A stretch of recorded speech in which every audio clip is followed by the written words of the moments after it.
हाय दोस्तों, आपका एक बार फिर एजुकेटिंग हिंदुस्तान पर स्वागत है। और आज हम इस वीडियो में जानने वाले हैं महंगाई के पीछे की सच्चाई।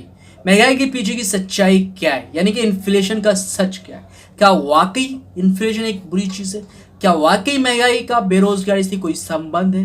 क्या महंगाई इकोनॉमिक फैक्टर को किस तरह से प्रभावित करता है? इस तरह की चीज़ें हम इस वीडियो में जानेंगे। हम वीडियो की शुरुआत एक छोटे से एग्जाम्पल से करते हैं। फॉर एग्जाम्पल, मान लीजिए आपने अपने गुल्लक में या आपकी किसी पूर्वज ने आपने गुल्लक में 100 रुपए के नोट डाले थे। आपने वो 100 रुपए के नोट 2020 जब उसको कैश कराया तो आपको उसकी वैल्यू मिली 1 रुपया 20 पैसा। आप इससे अंदाजा लगा सकते कि कितना गुना महंगाई बढ़ा। तो महंगाई बढ़ने के कई कारण हैं। तो सबसे पहला क्वेश्चन उठता है कि क्या किसी भी देश की जो सरकारें हैं वो महंगाई को प्रत्यक्ष रूप से प्रभावित करती है? तो नहीं, किसी भी देश की जो सरकारें हैं वो कई कारणों में, कई जगहों पे तो इन्फ्लेशन को प्रभावित करती है, इन्फ्लेशन को कंट्रोल करती है, लेकिन हर कारण पे और हर सिचुएशन पे गवर्नमेंट्स रिस्पॉन्सिबल नहीं होता है इन्फ्लेशन के लिए। तो चलिए हम यही चीज़ें इस वीडियो में क्लियर करेंगे। तो सबसे पहला कारण जो है इन्फ्लेशन का वो है इकोनॉमिक बूम, यानी कि आर्थिक उछाल। आर्थिक उछाल का मतलब है जब इकोनॉमिक ग्रोथ में होता है तो लोगों के पास, जो जनता है देश की, उसके पास ज़्यादा पैसे आते हैं। जब उनके पास ज़्यादा पैसे आते हैं तो वो अलग अलग चीज़ों पे खर्च करने के लिए तैयार रहते हैं और उनकी जो स्पेंडिंग कैपेसिटी होती है, खर्च करने की जो क्षमता होती है, वो बढ़ जाती है। और ऐसी कंडीशन में क्या होता है कि डिमांड बढ़ जाता है और सप्लाई लिमिटेड होता है। तो ऐसी स्थिति में जो सप्लायर होते हैं या जो मैन्युफैक्चरर होते हैं वो क्या करते हैं कि कॉस्ट बढ़ा देते हैं। और जब कॉस्ट बढ़ता है तो इससे क्या होता है? इन्फ्लेशन। और इस तरह की इन्फ्लेशन को हम बोलते हैं डिमांड पुल इन्फ्लेशन। अगर आप इसका उदाहरण समझे तो मान लीजिए इनमें दो कैटेगरी होती है, एक इकोनॉमिक, दूसरा फर्स्ट क्लास या बिजनेस क्लास समझ लो। तो अगर इकोनॉमिक क्लास वाले के पास इतने पैसे आ गए कि उनकी इतनी कैपेसिटी हुई कि वो फर्स्ट क्लासेस में भी ट्रैवल कर सकते, तो अब चूंकि फर्स्ट क्लासेस की सीटें लिमिटेड है लेकिन उनकी डिमांड मार्केट में बढ़ गई, कंपनीज हैं वो क्या करेगी, उस फर्स्ट क्लास के टिकट्स की जो कॉस्ट है वो बढ़ा देगी। Increase in price of raw materials, मतलब कच्चे मालों की कीमत में बढ़ोतरी। कच्चे मालों की कीमत में बढ़ोतरी कई कारणों से हो सकती है। प्रोडक्शन नहीं होने की वजह से हो सकती है, या सरकारें द्वारा टैक्स लगा देना या बढ़ा देने की वजह से हो सकती है। तो ऐसी स्थिति में जो मैन्युफैक्चरर होते हैं उनको जो कच्चे माल है वो महंगे मिलते हैं, और जब कच्चे माल महंगे मिलते हैं तो उन्होंने जो भी प्रोडक्ट बनाया होगा उनकी भी कीमतें बढ़ेंगी। और इस तरह के जो इन्फ्लेशंस होते हैं उस इन्फ्लेशन को बोला जाता है कॉस्ट पुल इन्फ्लेशन। अगर आप इसका एक उदाहरण ले लो, मान लो जैसे समय समय पे गोल्ड की कीमत बढ़ती है, इससे बनने वाले ज्वेलरी की कीमत भी ऑटोमेटिक बढ़ जाएगी। और इसका सबसे बड़ा कारण है वो है इंक्रीज इन एम्प्लॉय सैलरी। जी हाँ, मैं मजाक नहीं कर रहा, ये भी एक बहुत बड़ा इंपॉर्टेंट रीजन है इन्फ्लेशन। एम्प्लॉयज की सैलरी बढ़ाई जाती है तो कंपनीज अपने आप को प्रॉफिट में बने रहने के लिए अपने प्रोडक्ट की कॉस्ट बढ़ाती है। इस इन्फ्लेशन को या महंगाई को हम बोलते हैं वेजेस पुल इन्फ्लेशन। इसमें क्या होता है कि मार्केट में लो अनएम्प्लॉयमेंट होता है तो कंपनी को एम्प्लॉय रिप्लेस करना टफ हो जाता है और कंपनी को एम्प्लॉयज की सैलरी बढ़ानी पड़ती है। और जब एम्प्लॉय की सैलरी बढ़ेगी तो इस कंडीशन में इन्फ्लेशन ट्रिगर हो। और फाइनली जो चौथा मोस्ट इंपॉर्टेंट रीजन है वो है करेंसी डेप्रिशिएशन। कई कारणों से होता है लेकिन जो सबसे बड़ा कारण है वो कारण है सरकार द्वारा अधिक नोटों को प्रिंट कर देना, और ये बहुत बड़ा खतरनाक कारण है। और इसकी वजह से कभी कभी हाइपर इन्फ्लेशन हो जाता है।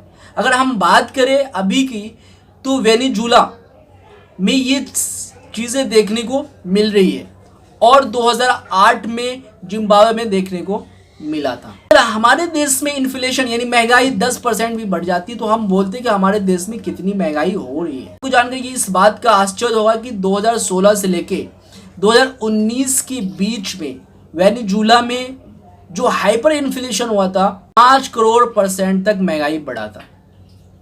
और इसके उल्टे अगर हम देखा जाए तो 2008 में जब इकोनॉमिक क्राइसिस आई जिम्बाब्वे में, हाइपर इन्फ्लेशन की वजह से करेंसी वैल्यू इतनी गिरी कि वहां की सरकार ने $1 मिलियन के नोट प्रिंट करना शुरू कर दिया। यहाँ तक कि जिम्बाब्वे की सरकार ने $1 ट्रिलियन का भी नोट प्रिंट किया।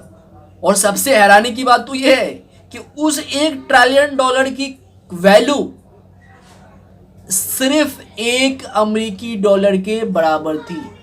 तो आप समझ सकते हो कि हाइपर इन्फ्लेशन पे करेंसी की वैल्यू किस हद तक गिर सकती है। प्रेजेंट डे में अगर हम इन्फ्लेशन की बात करें तो जैसे लॉकडाउन हुआ तो लॉकडाउन में जो इन्फ्लेशन का रेट है वो कम हो रहा है, महंगाई कम हो रही है, क्योंकि लोगों के पास पैसे नहीं है, लोगों ने सामान खरीदना बंद कर दिया, लोगों को बिजनेस बंद हो गए, लोगों ने ट्रैवल्स करना बंद कर दिया। जब डिमांड रिड्यूस होता है तो इन्फ्लेशन भी रिड्यूस होता है, जिसको डिफ्लेशन बोला जाता है। 0% इन्फ्लेशन होगा तो क्या होगा?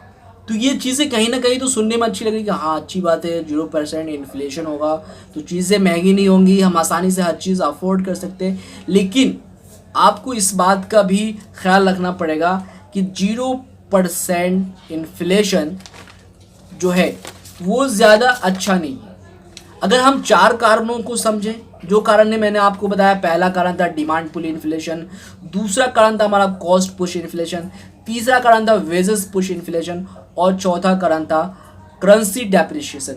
ये 4 कारणों की अगर हम बात करें तो 0% इन्फ्लेशन जो है वो अच्छी चीज़ नहीं है। ऐसी कंडीशन में क्या होगी, कंपनी हमारी सैलरी नहीं बढ़ाएगी।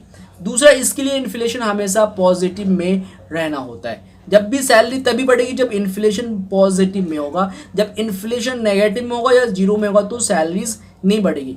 दूसरा, अगर नेगेटिव इन्फ्लेशन होगा तो क्या होगा, डिफ्लेशन होगा, लोग खर्च कम करेंगे। जब लोग खर्च कम करेंगे तो मार्केट में पैसे नहीं आएंगे, लोगों के बिजनेस बंद हो जाएंगे, मार्केट ठप। इससे मार्केट में जो फ्लो ऑफ करेंसी है वो भी जनता क्या करेगी, कम कर देगी। और इस तरह से क्या होगा कि जो स्पेंडिंग है वो रिड्यूस हो जाएगी। फिर क्या होगा, बिजनेस जो है वो लॉस में चले जाएंगे और फिर अनएम्प्लॉयमेंट मार्केट में बढ़ जाएगा। अनएम्प्लॉयमेंट और इन्फ्लेशन में एक अजीब संबंध है जिसको इन्वर्स रिलेशन कहते हैं। आप इस ग्राफ से समझ सकते हैं। हाई इन्फ्लेशन का मतलब होता है लो अनएम्प्लॉयमेंट और लो इन्फ्लेशन का मतलब होता है हाई अनएम्प्लॉयमेंट। आप मान लीजिए कि आज वेनेजुला में हाइपर इन्फ्लेशन है तो इसका मतलब क्या, वहाँ पे 100% लोग को रोजगार मिला हुआ है, अनएम्प्लॉयमेंट 0% है, ऐसा नहीं है।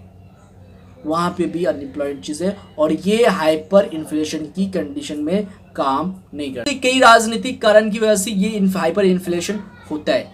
अगर हम बात करें कि अगर हाई इन्फ्लेशन भी अच्छी बात नहीं है, लो इन्फ्लेशन भी अच्छी बात नहीं है, 0 लेवल का भी इन्फ्लेशन हमारे लिए बेटर नहीं है, तो अब इन्फ्लेशन का यानी महंगाई का कौन सा ऐसा स्तर है जिस पे एक संतुलन बना रहे और लोगों को किसी तरह की कोई परेशानी भी ना हो और लोग ज़्यादा परेशान भी ना हो और चीज़ें प्रॉपरली चलती रहे।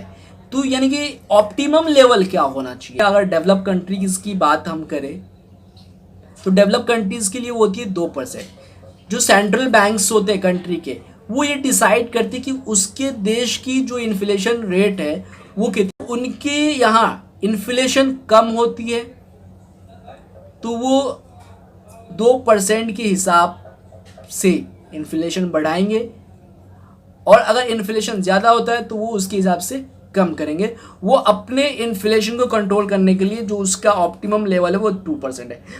और अगर हम बात करें हमारे भारत की, तो हमारे भारत का जो इन्फ्लेशन रेट है वो है 4%, ±2% मार्जिन है। अगर आप देखो तो आप ऐसा बोल सकते हो कि हमारे भारत का जो ऑप्टिमम इन्फ्लेशन रेट का एक लेवल है वो है 4 से 6 के बीच में। अब बात आती है कि सरकार इन्फ्लेशन को कैसे कंट्रोल कर सकती है। वैसे तो इन्फ्लेशन को कंट्रोल करने के कई कारण हो सकते हैं, लेकिन इन्फ्लेशन को, महंगाई को कंट्रोल करने की जो रिस्पॉन्सिबिलिटीज़ होती है वो किसी भी कंट्री के सेंट्रल बैंक्स पे होते हैं। तो अगर हम बात करें भारत देश की, तो भारत देश का जो सेंट्रल बैंक है, रिजर्व बैंक ऑफ इंडिया, तो आरबीआई ने अगर इंटरेस्ट रेट बढ़ाया तो इंटरेस्ट रेट बढ़ने की वजह से जो अदर बैंक्स हैं वो कम लोन लेंगे और जो पब्लिक से वो भी कम लोन लेंगे, जिससे क्या होगा, इन्फ्लेशन डाउन हो जाएगा और महंगाई कम हो जाएगी। लेकिन अगर इसके अपोजिट आरबीआई ने इंटरेस्ट रेट घटा दिया, दूसरे बैंक ज़्यादा लोन्स लेंगे, फिर पब्लिक भी ज़्यादा लोन लेगी, जिससे इन्फ्लेशन बढ़ेगा। तो किसी भी देश के अंदर इंटरेस्ट रेट को बढ़ा के घटा के इन्फ्लेशन को मेंटेन किया जा सकता है और सरकार नोटों की प्रिंटिंग बढ़ा के और घटा के भी इन्फ्लेशन को मेंटेन कर सकती है। सरकार की ओर से अधिक टैक्सेस लगाकर भी इन्फ्लेशन को कंट्रोल किया जा सकता है। अभी तक आपने जितना भी देखा है इस वीडियो में, उसको देखकर आपको लगा होगा कि इकोनॉमिक ग्रोथ डायरेक्टली इन्फ्लेशन पर डिपेंड है। अगर किसी भी देश के अंदर इन्फ्लेशन हो रहा है, डैट मीन्स उसकी कंट्री का इकोनॉमिक ग्रोथ हो रहा है। अगर इन्फ्लेशन नहीं हो रहा है तो इकोनॉमिक ग्रोथ नहीं हो रहा है। कभी कभी ऐसा होता है, जो एक्सेप्शंस है, कि इकोनॉमिक ग्रोथ नहीं हो रही है लेकिन इन्फ्लेशन हो रहा है। अगर आप एग्जाम्पल मान लीजिए, जैसे पूरी दुनिया में क्रूड ऑयल की कॉस्ट बढ़ रही है, क्रूड ऑयल की कॉस्ट बढ़ने की वजह से पेट्रोल का कॉस्ट बढ़ रहा है और इन्फ्लेशन हो रहा है, लेकिन खुद उस कंट्री के अंदर रिसेशन की कंडीशन बनी हुई है।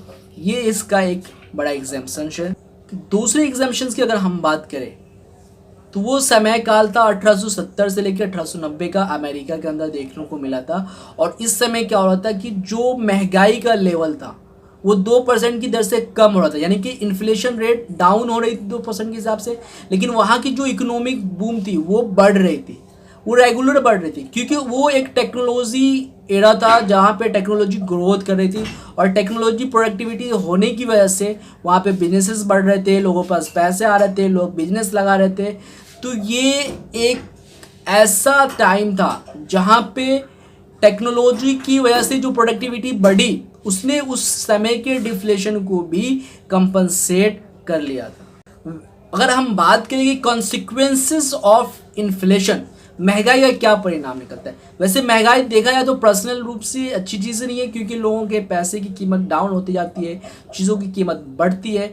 तो इसी वजह से लोग अपने पैसे को बैंक्स में डालते हैं और प्रॉपर्टी में इन्वेस्टमेंट करते हैं और भी दूसरी जगह इन्वेस्टमेंट करते हैं ताकि उसके पैसों का लेवल बना रहे। तो आपको ये वीडियो कैसी लगी आप हमें कमेंट करके बताएं, और आपको अगर हमारी वीडियो पसंद आई तो आप हमें लाइक कर दें, और आपको लगता है कि मैं और भी ज़्यादा अच्छी इन्फॉर्मेशन आप तक ला सकता हूँ तो आप हमें प्लीज़ शेयर कर दें, सब्सक्राइब कर दें। धन्यवाद, जय हिंद।